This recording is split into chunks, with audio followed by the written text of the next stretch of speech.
Hello everyone, welcome to my mini blog. তো আজকে রাত্রে রান্না হচ্ছে পোলাও আর চিকেন কষা। তো মাসি এসেছে কোচবিহার থেকে, তো সেই জন্য এত এলাহি আয়োজন। তো এখন চিকেনটাকে ম্যারিনেট করে নেব। তো প্রথমে এর মধ্যে দিয়ে দেবো হচ্ছে আদা, রসুন, লঙ্কার পেস্ট, পেঁয়াজও কেটে দিয়ে দিয়েছি। তারপরে দিয়ে দেবো হচ্ছে লবণ, হলুদের গুঁড়ো, লঙ্কা গুঁড়ো, জিরে গুঁড়ো, তারপরে দিব হচ্ছে ধনে গুঁড়ো, তারপরে চিকেন মশলা আর তেল দিয়ে এটাকে সুন্দর করে ম্যারিনেট করে রেখে দেবো আধা ঘন্টার জন্য।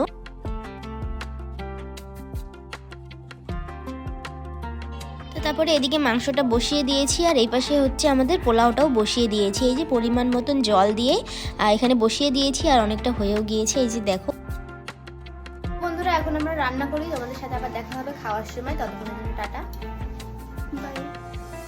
এই তো চিকেন কষাটাও হয়ে গিয়েছে, কেমন হয়েছে দেখতে জানিও। আর পরে আমি ভিডিও করতে ভুলে গেছি, তো এই জন্য তোমাদের দাদাভাই থেকে রিভিউ নিচ্ছি এখন কেমন হয়েছে। তো চলো পরে কোনো ভিডিওতে দেখা হবে, ততক্ষণের জন্য টাটা।